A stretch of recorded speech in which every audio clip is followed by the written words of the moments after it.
किसान अपने संघर्ष के दौरान भी वड्डा जिगरा दिखा रहे ने, पर मोदी सरकार दीयां चलाकियां ने जिहड़ियां ओह वधदियां ही जा रहीआं ने। रेलवे अड़ी ते अड़ गया कि असीं माल ते यात्री दोवें गड्डियां चलावांगे, पर किसानां ने ट्रैक सारे खाली कर दिते ने कि माल गड्डियां चलाउणियां ने तां चला सकदे हो, पंजाब दा ही इहदे विच भला है। इमरान खान दी सरकार ने यू टर्न लै लिया। गुरुद्वारा करतारपुर साहिब दा प्रबंध मुड़ तो पाकिस्तान गुरुद्वारा प्रबंधक कमेटी नूं सौंप दिता है। पहलां इह ट्रस्ट नूं सौंप दिता गया सी, जिहदे विच एक भी सिख मैंबर नहीं सी। डेराबस्सी दे पिंड देवी नगर दे विच श्री गुरु ग्रंथ साहिब जी दी बेअदबी दी घटना वापरी है। 2017 विच भी इसे गुरु घर दे विच बेअदबी होई सी। फौजी हमले दौरान लुट्टे गए खजाने की सूची देने तो केंद्र के इनकार तो सहमत है केंद्रीय सूचना कमिशन। करनाटका ने भी दिल्ली तो बाद कोरोना महामारी के कारण पटाखियां दे उत्ते बैन ला दिता है। वीज़ियां दे नाल जुड़ियां 3 देशों तो 3 खबरां ने अज दे एमरजेंसी बुलेटिन दे विच। एमरजेंसी बुलेटिन देखने वाले सारे दर्शकों का स्वागत है। मैं हरशरण कौर। सब तो वड्डी ते सब तो अहम खबर एमरजेंसी बुलेटिन दे विच किसानां दे नाल ही जुड़ी हुई है। किसानां ने सारे रेलवे ट्रैक खाली कर दिते ने, चाहे वह प्राइवेट थर्मलों नूं जांदे होण ते चाहे सरकारी थर्मलों नूं जांदे सारे ट्रैक ने जिहड़े 22 अक्तूबर नूं खाली कर दिते सी। पर उस तो 1-2 दिन बाद जिहड़े प्राइवेट थर्मल प्लांट हैगे ने उन्हां दे बाहर मुड़ तो धरना ला दिता सी। भारती किसान यूनियन उगराहां दे वल्लों राजपुरा थर्मल दे बाहर अते जिहड़ा बनावाली थर्मल प्लांट है उहदे बाहर ट्रैक दे उत्ते किसानां ने लगातार धरना ला दिता सी। पर हुण मुख मंत्री कैप्टन अमरिंदर सिंह की अपील नूं मनदे हुए जथेबंदी ने यह ट्रैक भी खाली कर दिते ने कि कोई गल नहीं, कोला आउण दिओ, प्राइवेट थर्मलों नूं भी कोला आउण दिओ। इन्ना करके असीं पूरे पंजाब दा नुकसान नहीं होण दे सकदे। पूरे पंजाब दी भलाई है, क्योंकि जिहड़ी रे स्प्रे है वो खत्म हो रही है, यूरिया है या फिर कोला है बिजली बंड वाला, वो सारा कुछ खत्म हो रहा है। इस दे मद्देनज़र किसानां ने सारे ट्रैक हुण खाली कर दिते ने। उगराहा जिहड़ी जथेबंदी है उसने भी ते एक किसान मजदूर संघर्ष कमेटी तीजा मोर्चा उन्हां दे वल्लों लग्या होया सी, जिहड़ा ट्रैक दे उत्ते लग्या होया सी जंडियाला गुरु दे विच। ते हुण ओह जिहड़ा ओह भी ट्रैक दे उत्तों मोर्चा हटा दिता। किसान मजदूर संघर्ष कमेटी दे लीडरां सरवण सिंह पंधेर अते सतनाम सिंह पन्नू दी अगवाई दे विच इत्थों ट्रैक तो हुण मोर्चा चक के किसानां ने रेलवे स्टेशन दे उत्ते इह मोर्चा ला लिया हैगा। ते जे गल कर लईए मानसा दी, तो उत्थे भी बना वाला थर्मल प्लांट हैगा जिहड़ा कि प्राइवेट थर्मल प्लांट है। ये जिहड़ा हैगा तलवंडी साबो पावर लिमिटेड पंजाब दा सब तो वड्डा तापघर है। उत्तरी भारत दा भी सब तो वड्डा तापघर इसनूं मन्निया जांदा है। पिछले कई दिनों तो बंद सी ते हुण किसान जथेबंदी ने इस नूं जांदा ट्रैक है जिहड़ा खाली कर दिता है ते उम्मीद बच गई है कि मुड़ तो ये थर्मल प्लांट दे विच जिहड़े यूनिट ने वो चालू हो जाणगे। 23 अक्तूबर तो लगातार इत्थे धरना जिहड़ा लाया सी भारती किसान यूनियन एकता उगराहां दे वल्लों, पर हुण इस ट्रैक नूं खाली कर दिता गया। जानकारी मिली है कि किसानां ने ट्रैक दे उत्तों धरना चक के थर्मल प्लांट दे गेट दे बाहर यह धरना ला दिता हैगा। इस दे नाल ही किसानां ने हुण इस जथेबंदी ने खास करके उगराहां जथेबंदी ने ऐलान किया है कि असीं किसी भी चाहे सरकारी होवे चाहे प्राइवेट होवे किसी भी थर्मल दा ट्रैक नहीं रोकांगे। बीजेपी लीडरां दे घरां दे बाहर धरने लावांगे ते जिहड़े प्राइवेट थर्मल प्लांट ने उन्हां दे बाहर धरने लावांगे। बाकी जिहड़े धरने चल रहे ने रिलायंस पंपां दे बाहर टोल प्लाजिਆਂ ਦੇ ਉੱਤੇ ਉਹ ਸਾਡੇ ਧਰਨੇ ਨੇ ਜਿਹੜੇ ਲਗਾਤਾਰ ਜਾਰੀ ਹੀ ਨੇ ਤੇ ਉਹ ਜਾਰੀ ਰਹਿਣਗੇ। ਤੇ ਐਮਰਜੈਂਸੀ ਬੁਲੇਟਿਨ ਦੇ ਵਿੱਚ ਹੁਣ ਗੱਲ ਕਰ ਲੈਨੇ ਆ ਕੇਂਦਰੀ ਰੇਲਵੇ ਚੇਅਰਮੈਨ ਦੀ। ਕੇਂਦਰੀ ਰੇਲਵੇ ਚੇਅਰਮੈਨ ਨੇ ਅੱਜ ਫੇਰ ਤੋਂ ਪ੍ਰੈਸ ਕਾਨਫਰੰਸ ਕੀਤੀ। ਪ੍ਰੈਸ ਕਾਨਫਰੰਸ ਕਰਕੇ ਕਿਹਾ ਕਿ ਸਾਨੂੰ ਪੰਜਾਬ ਸਰਕਾਰ ਤੋਂ ਜਾਣਕਾਰੀ ਮਿਲੀ ਹੈ ਕਿ ਹਾਲੇ ਵੀ ਪੰਜਾਬ ਦੇ ਵਿੱਚ 22 ਥਾਵਾਂ ਦੇ ਉੱਤੇ ਰੇਲਵੇ ਟਰੈਕ ਜਾਮ ਹੈਗੇ ਨੇ। ਰੇਲਵੇ ਟਰੈਕ ਤੇ ਬਲੌਕੇਜ ਹੈ ਜਿਹੜੀ ਉਹ ਹਾਲੇ ਵੀ 22 ਥਾਵਾਂ ਦੇ ਉੱਤੇ ਕੀਤੀ ਹੋਈ ਹੈ। ਜਦੋਂ सारियां 22 थावां तो भी ब्लॉकेज किसानां दी खत्म हो गई तां असीं माल गड्डियां ते यात्री गड्डियां दोवें चला देंगे। रेलवे चेयरमैन दा कहना कि असीं पंजाब सरकार दे पूरी तरह दे नाल संपर्क दे विच हैगे हां ते सानूं लगातार जानकारी मिल रही है कि रेलवे ट्रैक खाली हो रहे ने। असीं पूरी तरह दे नाल तैयार हां, तत्पर हां, पर साडे लई सुरੱਖਿਆ हैगी है जिहड़ी ओह सब तो वड्डी चीज़ है। साडे लई सुरੱਖਿਆ सब तो अहम है रेलवे कर्मचारियों दी, रेल गड्डियां दी। अज फिर प्रैस कॉन्फ्रेंस दे विच उन्हां ने यह गल दोहराई कि ਜਦੋਂ 22 ਅਕਤੂਬਰ ਨੂੰ ਅਸੀਂ ਮਾਲ ਗੱਡੀਆਂ ਚਲਾਈਆਂ ਤਾਂ ਕਈ ਥਾਵਾਂ ਤੇ ਅਜਿਹੀਆਂ ਘਟਨਾਵਾਂ ਵਾਪਰੀਆਂ ਕਿ ਮਾਲ ਗੱਡੀਆਂ ਨੂੰ ਰਾਹ ਦੇ ਵਿੱਚ ਰੋਕਿਆ ਗਿਆ। ਜਿਹੜੇ ਰੇਲਵੇ ਸਟੇਸ਼ਨ ਸਟੇਸ਼ਨ ਦੇ ਉੱਤੇ ਪ੍ਰੋਟੈਸਟ ਕਰ ਰਹੇ ਲੋਕ ਨੇ ਉਹਨਾਂ ਨੇ ਮਾਲ ਗੱਡੀਆਂ ਨੂੰ ਵਿਚਾਲੇ ਰੋਕ ਦਿੱਤਾ ਸੀ। मीडिया दे विच ये खबरां ने जिहड़ियां आईयां सी उस वक्त कि सिर्फ संगरूर दे विच एक नौजवान ने अडानी दी माल गड्डी नूं रोकिया सी। कल्ले नौजवान ने उस माल गड्डी नूं ट्रैक दे उत्ते रुकण दे लई मजबूर कर दित्ता सी ते किसान भी यही कहंदे ने, हुण भी लीडर यही कह रहे ने कि तां असीं पहलां तो ही कह रहे हां कि असीं अंबानियां अडानियां दीयां रेल गड्डियां नहीं चलन देंगे, माल गड्डियां नहीं चलन देंगे। पर ਜਿਹੜੀਆਂ पंजाब सरकार के अंडर चलदियां ने उन्होंने असी कुछ नहीं कहांगे, पहले दिन तो क्लीयर कर चुके हैं। पर रेलवे ने अज फिर कहा कि कई अजिहियां घटनावां वापरियां सी, जबकि अजिही कोई भी घटना की गल है जिहड़ी वो सामने नहीं आई सी। हुण ये रिपोर्ट्स पंजाब सरकार के मुख सकत्तर वल्लों दित्ती जा रही है जां कित्थों ये रिपोर्ट्स लईआं जा रहीआं ने कि गड्डियां नूं नुकसान पहुंचाउण दी कोशिश की गई, माल गड्डियां नूं रोक लिया गया। अजिही खबर साडे तक तां नहीं पहुंची। पर यह रेलवे ने जरूर साफ कर दिता कि जे असीं चलावांगे तां माल गड्डियां ते यात्री रेल गड्डियां दोवें चलावांगे उदों जदों ट्रैक ने जिहड़े पूरी तरह दे नाल खाली हो जाणगे। रेलवे कह रहा है कि जिहड़ा रेलवे परिसर है वो पूरी तरह दे नाल खाली होना चाहिए। समन्वय बनाए हुए हम लोग, बताया गया था करीब 31 लोकेशन पे ब्लॉकेड थे और अभी जो हमारे पास लेटेस्ट इंफॉर्मेशन आई है वो करीब 22 लोकेशन पे अभी ब्लॉकेड बचे हुए हैं, 9 लोकेशन पे ब्लॉकेड हट गए हैं और लगातार हम लोग बात कर रहे हैं। आज सुबह चंडीगढ़ में भी मीटिंग हुई है आरपीएफ और स्टेट पुलिस के साथ और लगातार हम लोग बात कर रहे हैं और हमने स्टेट गवर्नमेंट से ये रिक्वेस्ट किया है कि ये ब्लॉकेड जैसे ही हट जाए और रेलवे फिर अपनी ट्रेन चलाएगी। और काम हमने साइमल्टेनियसली शुरू कर दिया है, जहां जहां जो 9 जगह से ब्लॉकेड हटे हैं वहां पे मेंटेनेंस का काम हमारा तेजी से चल रहा है और जैसे जैसे ब्लॉकेड हटेंगे हम अपना मेंटेनेंस का काम से करेंगे और ट्रेन ऑपरेशन शुरू करेंगे। हमने राज्य सरकार से अनुरोध किया है कि हमको सारी ट्रेनें, चाहे वो पैसेंजर ट्रेन हो, चाहे गुड्स ट्रेन हो और चाहे जिस कमोडिटी की ट्रेन हो, कोल की हो, फर्टिलाइजर की हो, ऑयल की हो, सब ट्रेनें का सिक्योरिटी क्लियरेंस मिले और भारतीय रेल सारी ट्रेनें एक साथ रिस्टोर करना चाहेगी।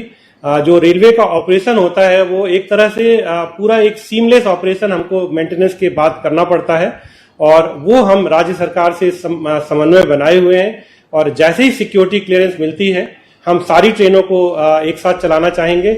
ਅਸੀਂ ਮਾਨਸਾ ਤੋਂ ਕਿਸਾਨ ਲੀਡਰ ਪੰਜਾਬ ਕਿਸਾਨ ਯੂਨੀਅਨ ਦੇ ਜਿਹੜੇ ਪ੍ਰਧਾਨ ਹੈਗੇ ਨੇ ਰੁਲਦੂ ਸਿੰਘ, ਉਹਨਾਂ ਦੇ ਨਾਲ ਗੱਲਬਾਤ ਕੀਤੀ। ਸਭ ਤੋਂ ਪਹਿਲਾਂ ਅਸੀਂ ਸਵਾਲ ਪੁੱਛਿਆ ਕਿ ਕੀ 22 ਜਿਹੜੇ ਥਾਵਾਂ ਦੇ ਉੱਤੇ ਰੇਲਵੇ ਟਰੈਕ ਰੋਕੇ ਹੋਏ ਨੇ ਉਹਨਾਂ ਨੇ ਸਾਫ਼ ਕਿਹਾ ਕਿ ਅੱਜ ਦੀ ਡੇਟ ਦੇ ਵਿੱਚ ਕੋਈ ਵੀ ਰੇਲਵੇ ਟਰੈਕ ਹੈ ਜਿਹੜਾ ਉਹ ਕਿਸਾਨਾਂ ਨੇ ਰੋਕਿਆ ਨਹੀਂ ਹੋਇਆ।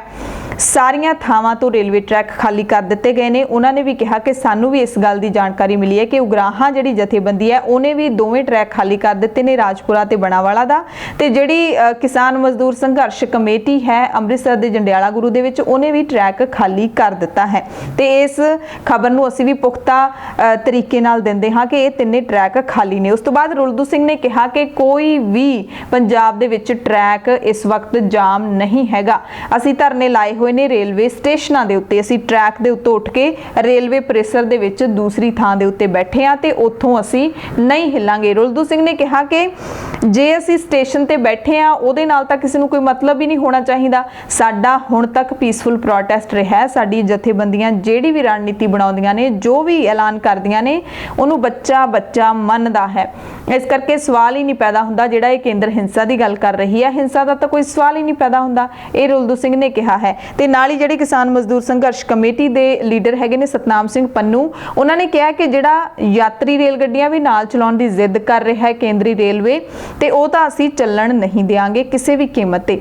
ਅਸੀਂ ਨਹੀਂ ਚਾਹੁੰਦੇ ਕਿ ਯਾਤਰੀ ਰੇਲ ਗੱਡੀਆਂ ਚੱਲਣ, ਫਿਰ ਅਸੀਂ ਉਹਨਾਂ ਨੂੰ ਰੋਕੀਏ ਤੇ ਫਿਰ ਯਾਤਰੀ ਨੇ ਜਿਹੜੇ ਉਹ ਪਰੇਸ਼ਾਨ ਹੋਣ। ਹਿੰਸਾ ਤਾਂ ਅਸੀਂ ਕਰਨੀ ਹੀ ਨਹੀਂ, ਨਾ ਅਸੀਂ ਹੁਣ ਤੱਕ ਕੀਤੀ ਹੈ, ਪਰ ਅਸੀਂ ਰੋਕਾਂਗੇ ਜ਼ਰੂਰ ਤੇ ਯਾਤਰੀ ਪਰੇਸ਼ਾਨ ਹੋਣਗੇ। ਇਸ ਕਰਕੇ ਅਸੀਂ ਸਿਰਫ ਮਾਲ ਗੱਡੀਆਂ ਚੱਲਣ ਦੇ ਰਹੇ ਹਾਂ ਤਾਂ ਕਿ ਪੰਜਾਬ ਦੇ ਵਿੱਚ ਖਾਦ ਪਦਾਰਥਾਂ ਦੀ ਜਾਂ ਕਿਸੇ ਵੀ ਚੀਜ਼ ਦੀ ਕਮੀ ਨਾ ਆਵੇ ਜਿਹੜੀ ਬਾਹਰਲੇ ਸੂਬਿਆਂ ਤੋਂ ਆਉਣੀ ਹੁੰਦੀ ਹੈ। ਉਹ ਕਹਿੰਦੇ ਕਿ ਇਹ ਜਾਣਬੁੱਝ ਕੇ ਬਹਾਨੇ ਬਣਾ ਰਹੇ ਨੇ, ਕਿਤੇ ਵੀ ਟਰੈਕ ਰੋਕਿਆ ਨਹੀਂ ਹੋਇਆ। ਪੰਜਾਬ ਨੂੰ ਆਰਥਿਕ ਕੰਗਾਲੀ 'ਚ ਧੱਕਣਾ ਚਾਹੁੰਦੇ ਨੇ। ਜੇ ਅਸੀਂ ਰੇਲਵੇ ਸਟੇਸ਼ਨ ਤੇ ਬੈਠੇ ਹਾਂ ਤਾਂ ਸਾਡੇ ਬੈਠਣ ਨਾਲ ਕੋਈ ਰੇਲ ਗੱਡੀਆਂ ਨੂੰ ਦਿੱਕਤ ਨਹੀਂ ਹੈ। ਕਰਮਚਾਰੀ ਤਾਂ ਕਹਿੰਦੇ ਸਾਡੇ ਕੋਲੋਂ ਆ ਕੇ ਲੰਗਰ ਛਕ ਕੇ ਜਾਂਦੇ ਨੇ। ਇਹ ਕਹਿ ਰਹੇ ਨੇ ਅਸੀਂ ਹਿੰਸਾ ਦਾ ਸਾਨੂੰ ਡਰ ਹੈਗਾ। ਸੋ ਇਹ ਕਿਸਾਨ ਲੀਡਰਾਂ ਨੇ ਸਾਫ਼ ਕੀਤਾ ਹੈ ਤੇ ਨਾਲ ਹੀ ਉਹਨਾਂ ਨੇ ਕਿਹਾ ਕਿ ਅਸੀਂ ਦਿੱਲੀ ਜਾਣ ਦਾ ਜਿਹੜਾ ਪ੍ਰੋਗਰਾਮ ਹੈ ਉਹ ਬਣਾ ਰਹੇ ਹਾਂ ਤੇ ਜਲਦ ਹੀ ਜੇ रेलवे ने ये कोशिश की, ट्रैक हुण सारे खाली ने, जे ये कोशिश की कि हुण माल दे नाल यात्री रेल गड्डियां भी चला देण तां फिर साडी हंगामी मीटिंग है जिहड़ी वो होएगी, उस तो बाद जिहड़ा भी जथेबंदियां फैसला लैणगीਆਂ सांझे तौर ते, उस तो बाद असीं कोई एक्शन अगला करांगे। सो ये है कि किसान वड्डा जिगरा दिखा रहे ने, पर केंद्र सरकार हाले भी पूरी अड़ी दे उत्ते अड़ी हुई है।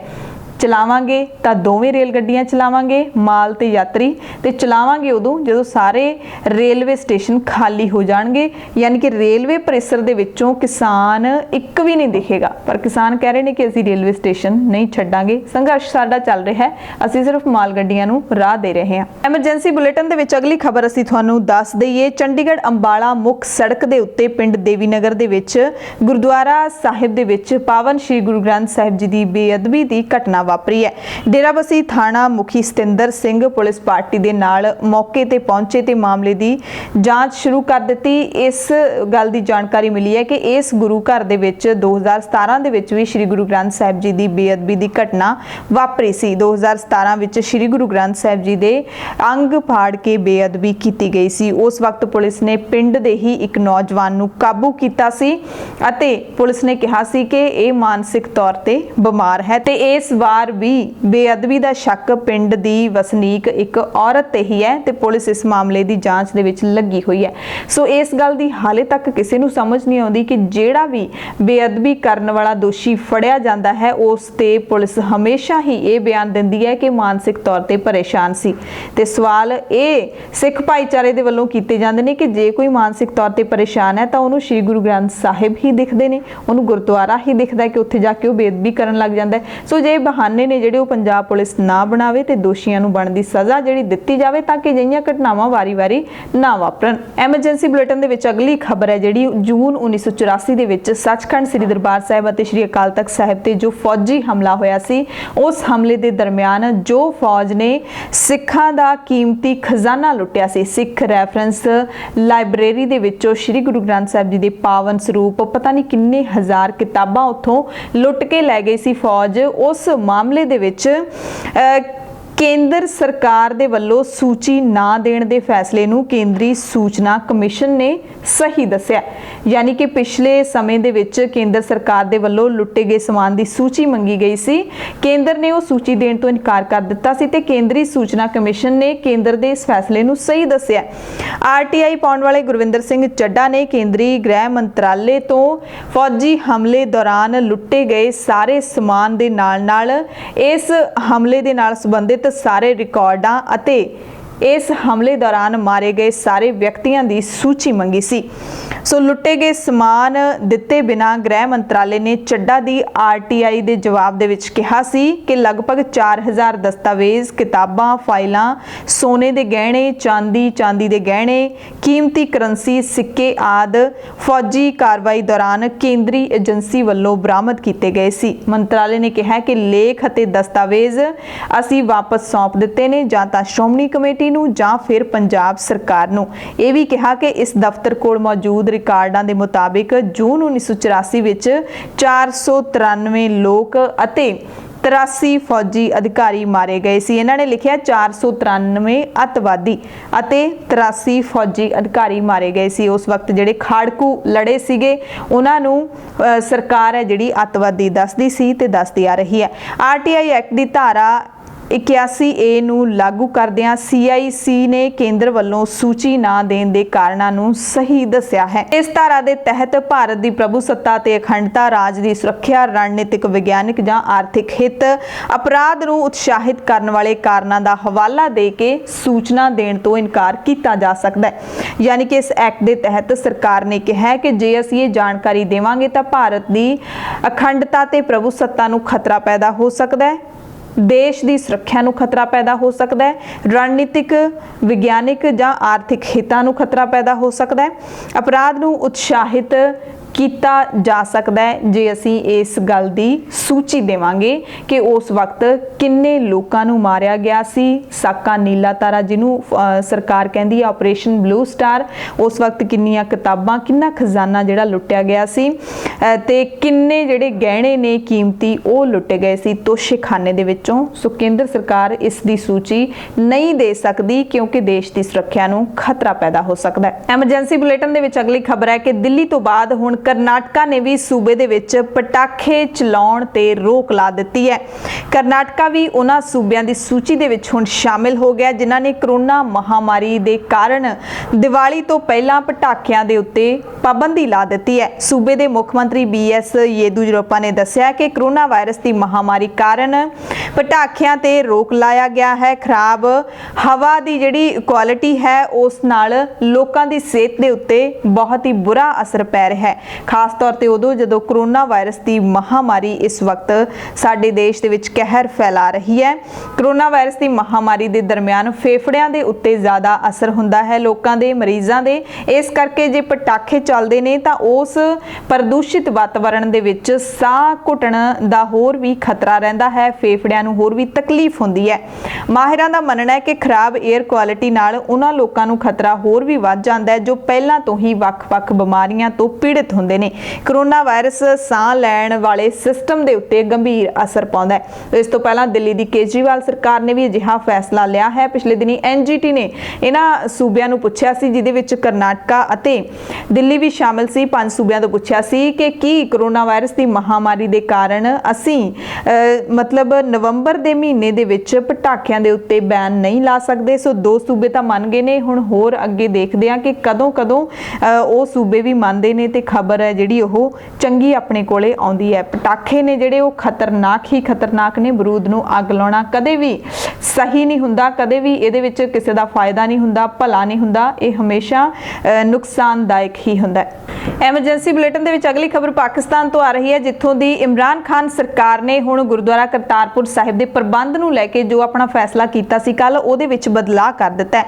ਪਾਕਿਸਤਾਨ ਸਰਕਾਰ ਨੇ 3 ਨਵੰਬਰ ਨੂੰ ਜਿਹੜਾ ਹੁਕਮ ਜਾਰੀ ਕੀਤਾ ਸੀ ਕਿ ਗੁਰਦੁਆਰਾ ਕਰਤਾਰਪੁਰ ਸਾਹਿਬ ਦਾ ਪ੍ਰਬੰਧ ਹੈ ਜਿਹੜਾ ਉਹ ਇੱਕ ਟਰਸਟ ਦੇ ਹੇਠ ਹੋਏਗਾ ਤੇ ਉਸ ਟਰਸਟ ਦੇ ਵਿੱਚ ਜਿੰਨੇ ਮੈਂਬਰ ਚੁਣੇ ਗਏ ਸੀ ਉਹਨਾਂ ਦੇ ਵਿੱਚੋਂ ਇੱਕ ਵੀ ਸਿੱਖ ਮੈਂਬਰ ਨਹੀਂ ਸੀਗਾ। ਪਰ ਹੁਣ 5 ਨਵੰਬਰ ਨੂੰ ਦੁਬਾਰਾ ਫਿਰ ਤੋਂ ਆਪਣਾ ਸੋਧਿਆ ਹੋਇਆ ਜਿਹੜਾ ਨੋਟੀਫਿਕੇਸ਼ਨ ਉਹ ਸਰਕਾਰ ਨੇ ਜਾਰੀ ਕੀਤਾ ਹੈ ਤੇ ਉਸ ਦੇ ਤਹਿਤ ਜਿਹੜਾ ਗੁਰਦੁਆਰਾ ਸਾਹਿਬ ਦਾ ਪ੍ਰਬੰਧ ਹੈ ਸਾਰਾ ਉਹ ਪਾਕਿਸਤਾਨ ਸਿੱਖ ਗੁਰਦੁਆਰਾ ਮੈਨੇਜਮੈਂਟ ਕਮੇਟੀ ਨੂੰ ਸੌਂਪ ਦਿੱਤਾ ਗਿਆ। ਦਰਅਸਲ 3 ਨਵੰਬਰ ਦੇ ਨੋਟੀਫਿਕੇਸ਼ਨ ਦੇ ਵਿੱਚ ਸਰਕਾਰ ਨੇ ਹੁਕਮ ਸੁਣਾਇਆ ਸੀ ਕਿ ਗੁਰਦੁਆਰਾ ਕਰਤਾਰਪੁਰ ਸਾਹਿਬ ਦਾ ਅਧਿਕਾਰਿਤ ਤੌਰ ਤੇ ਜਿਹੜਾ ਪ੍ਰਬੰਧ ਹੈ ਉਹ ਇਵੈਕਿਊ ਟਰਸਟ ਪ੍ਰਾਪਰਟੀ ਬੋਰਡ ਯਾਨੀ ਕਿ ETBP ਨੂੰ ਸੌਂਪ ਦਿੱਤਾ ਸੀ ਤੇ ਅਜਿਹਾ ਪਹਿਲੀ ਵਾਰੀ ਹੋਇਆ ਸੀ ਜਦੋਂ ਪਾਕਿਸਤਾਨ ਦੀ ਸਿੱਖ ਗੁਰਦੁਆਰਾ ਪ੍ਰਬੰਧਕ ਕਮੇਟੀ ਨੇ ਗੁਰਦੁਆਰਾ ਦਰਬਾਰ ਸਾਹਿਬ ਦੇ ਪ੍ਰਬੰਧ ਦਾ ਅਧਿਕਾਰ ਆਪਣੇ ਹੱਥੋਂ ਗਵਾ ਲਿਆ ਸੀ। ਹਾਲਾਂਕਿ ETBP ਨੇ ਆਪਣਾ ਸਪਸ਼ਟੀਕਰਨ ਦਿੱਤਾ ਸੀ ਕਿ ਜਿਹੜਾ ਗੁਰਦੁਆਰਾ ਸਾਹਿਬ ਦਾ ਧਾਰਮਿਕ ਪ੍ਰਬੰਧ ਹੈ, ਧਾਰਮਿਕ ਮਰਿਆਦਾ ਦਾ ਪ੍ਰਬੰਧ ਹੈ ਉਹ ਪਾਕਿਸਤਾਨ ਗੁਰਦੁਆਰਾ ਪ੍ਰਬੰਧਕ ਕਮੇਟੀ ਹੀ ਸਾਂਭੇਗੀ। ਅਸੀਂ ਸਿਰਫ ਜਿਹੜਾ ਪ੍ਰਸ਼ਾਸਨਿਕ ਕੰਮਾਂ ਦਾ ਪ੍ਰਬੰਧ ਆਪਣੇ ਹੱਥ ਦੇ ਵਿੱਚ ਲਿਆ ਹੈ। ਪਰ ਉਸ ਦਾ ਵਿਰੋਧ ਵੱਡੇ ਪੱਧਰ ਤੇ ਹੋਇਆ। ਭਾਰਤ ਦੇ ਵਿੱਚ SGPC, DSCMC ਤੇ ਭਾਰਤ ਸਰਕਾਰ ਨੇ ਵੀ ਵਿਰੋਧ ਕੀਤਾ ਕਿ ਪਾਕਿਸਤਾਨ ਸਰਕਾਰ ਘੱਟ ਗਿਣਤੀਆਂ ਨੂੰ ਦਬਾਉਣਾ ਚਾਹੁੰਦੀ ਹੈ ਤੇ ਹੁਣ ਸਰਕਾਰ ਨੇ ਜਿਹੜਾ ਸੋਧਿਆ ਹੋਇਆ ਨੋਟੀਫਿਕੇਸ਼ਨ ਜਾਰੀ ਕੀਤਾ ਹੈ ਉਸ ਦੇ ਵਿੱਚ ਜਿਹੜੇ ਮੈਂਬਰ ਲਏ ਗਏ ਨੇ 9 ਮੈਂਬਰ, ਉਹਨਾਂ ਦੇ ਵਿੱਚ ਭਾਵੇਂ ਸਿੱਖ ਮੈਂਬਰ ਤਾਂ ਹਾਲੇ ਵੀ ਕੋਈ ਨਹੀਂ ਲਿਆ ਗਿਆ ਪਰ ਜਿਹੜੇ ਇਹਨਾਂ ਨੂੰ ਅਧਿਕਾਰ ਦਿੱਤੇ ਗਏ ਨੇ ETBP ਨੂੰ ਅਧਿਕਾਰ ਦਿੱਤੇ ਗਏ ਨੇ ਉਹਦੇ ਵਿੱਚ ਜਿਹੜਾ ਕਰਤਾਰਪੁਰ ਕੋਰੀਡੋਰ ਪ੍ਰੋਜੈਕਟ ਹੈ ਜਿਹੜਾ ਉਹਦਾ ਐਡਮਿਨਿਸਟ੍ਰੇਟਿਵ ਕੰਟਰੋਲ ਹੈ ਜਿਹੜਾ ਉਹ ਦਿੱਤਾ ਗਿਆ ਹੈ। ਮੈਨੇਜਮੈਂਟ ਤੇ ਮੇਨਟੇਨੈਂਸ ਹੈ ਜਿਹੜੀ ਉਹ ਦਿੱਤੀ ਗਈ ਹੈ। ਕਰਤਾਰਪੁਰ ਕੋਰੀਡੋਰ ਪ੍ਰੋਜੈਕਟ ਦੀ ਦੇਖ ਰੇਖ ਹੈ ਜਿਹੜੀ ਉਹ ਹੁਣ ਇਸ ਟਰਸਟ ਨੂੰ ਦੇ ਦਿੱਤੀ ਗਈ ਹੈ ਪਰ ਇਹਦੇ ਵਿੱਚ ਹਾਲੇ ਵੀ ਕੋਈ ਸਿੱਖ ਮੈਂਬਰ ਸ਼ਾਮਿਲ ਨਹੀਂ ਹੈ। ਐਮਰਜੈਂਸੀ ਬੁਲੇਟਿਨ ਦੇ ਵਿੱਚ ਅਗਲੀਆਂ 3 ਖਬਰਾਂ ਵੀਜ਼ਿਆਂ ਦੇ ਨਾਲ ਜੁੜੀਆਂ ਹੋਈਆਂ ਨੇ। ਸਭ ਤੋਂ ਪਹਿਲੀ ਖਬਰ ਆਸਟ੍ਰੇਲੀਆ ਤੋਂ ਹੈ। ਆਸਟ੍ਰੇਲੀਆ ਸਰਕਾਰ ਨੇ 1 ਜਨਵਰੀ ਤੋਂ 9 ਸਤੰਬਰ ਦੌਰਾਨ ਕੁੱਲ 265 ਪ੍ਰਤਿਭਾਸ਼ਾਲੀ ਭਾਰਤੀ ਨਾਗਰਿਕਾਂ ਨੂੰ ਗਲੋਬਲ ਟੈਲੈਂਟ ਇੰਡੀਪੈਂਡੈਂਟ ਪ੍ਰੋਗਰਾਮ ਯਾਨੀ ਕਿ GTI ਤਹਿਤ ਆਸਟ੍ਰੇਲੀਆ ਦੇ ਵਿੱਚ ਸਥਾਈ ਨਿਵਾਸ ਲਈ ਅਰਜ਼ੀਆਂ ਦੇਣ ਦਾ ਸੱਦਾ ਦਿੱਤਾ ਹੈ ਤੇ ਜਿਹੜਾ ਗਲੋਬਲ ਟੈਲੈਂਟ ਵੀਜ਼ਾ ਹੈ ਉਹ ਆਸਟ੍ਰੇਲੀਆ ਦੇ ਵਿੱਚ ਸਥਾਈ ਨਿਵਾਸ ਯਾਨੀ ਕਿ PR ਦੇ ਲਈ ਸਭ ਤੋਂ ਤੇਜ਼ ਤੇ ਸਫਲ ਤਰੀਕਾ ਮੰਨਿਆ ਜਾਂਦਾ ਹੈ। ਇਹਦੀ ਪੂਰੀ ਪ੍ਰਕਿਰਿਆ ਦੇ ਲਈ ਨਿਰਧਾਰਿਤ ਸਮਾਂ 2 ਦਿਨਾਂ ਤੋਂ 2 ਮਹੀਨਿਆਂ ਤੱਕ ਦਾ ਮਿਥਿਆ ਜਾਂਦਾ ਹੈ। ਇਸ ਪ੍ਰੋਗਰਾਮ ਦੇ ਤਹਿਤ ਵੀਜ਼ਾ ਹਾਸਲ ਕਰਨ ਵਾਲਿਆਂ ਵਿੱਚ ਸਭ ਤੋਂ ਵੱਡੀ ਗਿਣਤੀ ਵਿੱਚ ईरान दे वासी शामिल ने, दूसरे थां ते बंगलादेशी, तीजे थां ते भारती शामिल ने। यह वीज़ा ग्लोबल प्रतिभा सुतंत्र प्रोग्राम का हिस्सा है। नवंबर 2019 ਦੇ ਵਿੱਚ ਸ਼ੁਰੂ ਕੀਤਾ ਗਿਆ ਸੀ। ਇਹਦਾ ਮੁੱਖ ਉਦੇਸ਼ ਹੈ ਜਿਹੜਾ ਉਹ ਦੁਨੀਆ ਦੇ ਸਭ ਤੋਂ ਪ੍ਰਤਿਭਾਸ਼ਾਲੀ ਹੁਨਰਮੰਦ ਟੈਕਨੋਲੋਜਿਸਟ ਜਿਵੇਂ ਸਪੇਸ, ਸਾਈਬਰ ਸੁਰੱਖਿਆ, ਡੇਟਾ ਵਿਗਿਆਨ, ਊਰਜਾ ਤੇ ਖਣਨ ਟੈਕਨੋਲੋਜੀ ਦੇ ਵਿੱਚ ਕੰਮ ਕਰ ਰਹੇ ਮਾਹਿਰਾਂ ਨੂੰ ਸਥਾਈ ਤੌਰ ਤੇ ਆਸਟ੍ਰੇਲੀਆ ਦੇ ਵਿੱਚ ਲਿਆ ਕੇ ਵਸਾਉਣਾ ਹੈ। ਇਸ ਸ਼੍ਰੇਣੀ ਦੇ ਅਧੀਨ ਬਿਨੈਕਾਰਾਂ ਨੂੰ ਹਰ ਸਾਲ $1,53,600 ਜਾਂ ਇਸ ਤੋਂ ਵੱਧ ਦੀ ਆਮਦਨ ਕਮਾਉਣ ਦੀ ਯੋਗਤਾ ਜਿਹੜੀ ਦਿਖਾਉਣੀ ਪੈਂਦੀ ਹੈ। ਅਗਲੀ ਖਬਰ ਚੀਨ ਤੋਂ ਹੈ, ਜਿੱਥੋਂ ਦੀ ਸਰਕਾਰ ਨੇ ਭਾਰਤ ਸਮੇਤ 5 ਮੁਲਕਾਂ ਦੇ ਨਾਗਰਿਕਾਂ ਦੇ ਵੀਜ਼ੇ ਆਰਜ਼ੀ ਤੌਰ ਤੇ ਸਸਪੈਂਡ ਕਰ ਦਿੱਤੇ ਨੇ। ਭਾਰਤ, ਯੂਕੇ, ਬੈਲਜੀਅਮ, ਫਰਾਂਸ ਤੇ ਫਿਲੀਪਾਈਨਸ ਦੇ ਵਿੱਚ ਕੋਰੋਨਾ ਵਾਇਰਸ ਕੇਸਾਂ ਦੀ ਵਧਦੀ ਹੋਈ ਗਿਣਤੀ ਦੇ ਮੱਦੇਨਜ਼ਰ ਚੀਨ ਦੀ ਸਰਕਾਰ ਨੇ ਇਹ ਫੈਸਲਾ ਲਿਆ ਹੈ ਅਤੇ ਇਹਨਾਂ ਮੁਲਕਾਂ ਦੇ ਸਾਰੇ ਨਾਗਰਿਕਾਂ ਦੇ ਦੇਸ਼ ਵਿੱਚ ਦਾਖਲੇ ਤੇ ਰੋਕ ਲਾ ਦਿੱਤੀ ਹੈ। ਅਗਲੀ ਖਬਰ ਸਾਊਦੀ ਅਰਬ ਤੋਂ ਹੈ। ਸਾਊਦੀ ਅਰਬ ਦੀ ਸਰਕਾਰ ਨੇ ਜਿਹੜੇ ਵਿਦੇਸ਼ੀ ਕਾਮੇ ਨੇ ਉਹਨਾਂ ਦੇ ਲਈ ਇੱਕ ਵੱਡਾ ਐਲਾਨ ਕੀਤਾ ਹੈ। ਕਫਾਲਾ ਸਿਸਟਮ ਤਹਿਤ ਲਾਈਆਂ ਗਈਆਂ ਕੁਝ ਪਾਬੰਦੀਆਂ ਨੂੰ ਹਟਾਇਆ ਜਾਏਗਾ, ਜਿਹਦੇ ਨਾਲ ਮਜ਼ਦੂਰਾਂ ਦੀ ਜ਼ਿੰਦਗੀ ਦੇ ਉੱਤੇ ਨੌਕਰੀ ਦੇਣ ਵਾਲੇ ਵਿਅਕਤੀ ਜਾਂ ਕੰਪਨੀ ਦੀ ਹਕੂਮਤ ਹੈ ਜਿਹੜੀ ਉਹ ਨਹੀਂ ਰਹੇਗੀ ਤੇ ਇਸ ਸਿਸਟਮ ਦੇ ਵਿੱਚ ਬਦਲਾਅ ਦਾ ਅਸਰ ਹੈ ਕਰੀਬ 1 ਕਰੋੜ ਪ੍ਰਵਾਸੀ ਮਜ਼ਦੂਰਾਂ ਦੇ ਉੱਤੇ ਪਵੇਗਾ ਤੇ ਇਹਨਾਂ ਸੁਧਾਰਾਂ ਦੇ ਤਹਿਤ ਹੁਣ ਨਿੱਜੀ ਖੇਤਰ ਵਿੱਚ ਕੰਮ ਕਰ ਰਹੇ ਮਜ਼ਦੂਰ ਆਪਣੇ ਮਾਲਕਾਂ ਦੀ ਮਰਜ਼ੀ ਤੋਂ ਬਿਨਾਂ ਨੌਕਰੀ ਬਦਲ ਸਕਦੇ ਨੇ, ਦੇਸ਼ ਛੱਡ ਕੇ ਜਾ ਸਕਦੇ ਨੇ। ਮਜ਼ਦੂਰਾਂ ਦੀ ਯੋਗਤਾ ਵਧਾਉਣ ਤੇ ਕੰਮ ਦੇ ਮਾਹੌਲ ਨੂੰ ਬਿਹਤਰ ਬਣਾਉਣ ਦੇ ਲਈ ਸਰਕਾਰ ਨੇ ਹੁਕਮ ਦਿੱਤੇ ਨੇ। ਮਨੁੱਖੀ ਅਧਿਕਾਰ ਐਕਟਿਵਿਸਟ ਦਾ ਕਹਿਣਾ ਹੈ ਕਿ ਮੌਜੂਦਾ ਕਫਾਲਾ ਸਿਸਟਮ ਕਾਰਨ ਮਜ਼ਦੂਰਾਂ ਦਾ ਸ਼ੋਸ਼ਣ ਕਰਨ ਤੇ ਉਹਨਾਂ ਨੂੰ ਪਰੇਸ਼ਾਨ ਕਰਨ ਦੀਆਂ ਸੰਭਾਵਨਾਵਾਂ ਜ਼ਿਆਦਾ ਹੁੰਦੀਆਂ ਨੇ ਤੇ ਸਾਊਦੀ ਅਰਬ ਦੇ ਜਿਹੜੇ ਮਨੁੱਖੀ ਅਧਿਕਾਰ ਮੰਤਰਾਲੇ ਨੇ ਇਹ ਹੁਣ ਐਲਾਨ ਕਰ ਦਿੱਤਾ ਹੈ ਕਿ ਇਹ ਜਿਹੜੇ ਨਵੇਂ ਮਜ਼ਦੂਰੀ ਕਾਨੂੰਨ ਨੇ ਹੈਗੇ ਉਹ ਹੁਣ ਮਾਰਚ ਮਹੀਨੇ ਤੋਂ ਲਾਗੂ ਕਰ ਦਿੱਤੇ ਜਾਣਗੇ ਤੇ ਨਾਲ ਉਹਨਾਂ ਨੂੰ ਮਾਲਕ ਦੀ ਆਗਿਆ ਤੋਂ ਬਿਨਾਂ ਦੇਸ਼ ਤੋਂ ਬਾਹਰ ਜਾਣ ਦੀ ਵੀ ਇਜਾਜ਼ਤ ਹੋਵੇਗੀ, ਜਿਹੜਾ ਕਿ ਪਹਿਲਾਂ ਉਹ ਜਾ ਨਹੀਂ ਸੀ ਸਕਦੇ। ਇੱਕ ਮਾਲਕ ਤੋਂ ਦੂਸਰੇ ਮਾਲਕ ਤੱਕ ਵੀ ਉਹ ਨੌਕਰੀ ਬਦਲ ਸਕਦੇ ਨੇ ਆਪਣੀ ਮਰਜ਼ੀ ਦੇ ਨਾਲ, ਚਾਹੇ ਉਹਨਾਂ ਦਾ ਪਹਿਲਾ ਮਾਲਕ ਉਹਨਾਂ ਨੂੰ ਮਨਜ਼ੂਰੀ ਦੇਵੇ ਜਾਂ ਨਾ ਦੇਵੇ, ਪਰ ਉਹਨਾਂ ਨੂੰ ਹੁਣ ਇਹ ਹੱਕ ਹੈ ਕਿ ਉਹ ਨੌਕਰੀ ਬਦਲ ਸਕਦੇ ਨੇ। ਮਜ਼ਦੂਰ ਸਿੱਧੇ ਤੌਰ ਤੇ ਸਰਕਾਰੀ ਸੇਵਾਵਾਂ ਲਈ ਵੀ ਅਰਜ਼ੀਆਂ ਦੇ ਸਕਣਗੇ। ਉਹਨਾਂ ਦੇ ਮਾਲਕ ਜੋ ਵੀ ਨੌਕਰੀ ਸੰਬੰਧੀ ਸਰਵਿਸ ਕੰਟਰੈਕਟ ਹੋਵੇਗਾ ਉਸ ਨੂੰ ਆਨਲਾਈਨ ਰੱਖਣਗੇ, ਯਾਨੀ ਕਿ ਉਹ ਜਨਤਕ ਤਰੀਕੇ ਦਾ ਹੋਵੇਗਾ, ਆਨਲਾਈਨ ਕੀਤਾ ਜਾਏਗਾ। ਸੋ ਸਾਊਦੀ ਅਰਬ ਤੋਂ ਹਮੇਸ਼ਾ ਇਹੋ ਜਿਹੀਆਂ ਖਬਰਾਂ ਸਾਹਮਣੇ ਆਉਂਦੀਆਂ ਰਹਿੰਦੀਆਂ ਨੇ ਜਦੋਂ ਮਾਲਕ ਆਪਣੇ ਘਰੇਲੂ ਨੌਕਰਾਂ ਨੂੰ ਆਰਾਮ ਕਰਨ ਦਾ ਸਮਾਂ ਦਿੱਤੇ ਬਿਨਾਂ ਘੰਟਿਆਂ ਬੱਧੀ ਉਹਨਾਂ ਤੋਂ ਕੰਮ ਕਰਵਾਉਂਦੇ ਨੇ, ਸਮੇਂ ਤੇ ਤਨਖਾਹ ਨਹੀਂ ਦਿੰਦੇ, ਉਹਨਾਂ ਨੂੰ ਘਰਾਂ ਤੋਂ ਬਾਹਰ ਵੀ ਨਿਕਲਣ ਨਹੀਂ ਦਿੰਦੇ, ਯਾਨੀ ਕਿ ਉਹਨਾਂ ਨੂੰ ਪੂਰੀ ਤਰ੍ਹਾਂ ਦੇ ਨਾਲ ਗੁਲਾਮ ਬਣਾ ਕੇ ਉੱਥੇ ਰੱਖਿਆ ਜਾਂਦਾ ਹੈ। ਐਮਰਜੈਂਸੀ ਬੁਲੇਟਿਨ ਦੇਖਣ ਵਾਲੇ ਸਾਰੇ ਦਰਸ਼ਕਾਂ ਦਾ ਧੰਨਵਾਦ।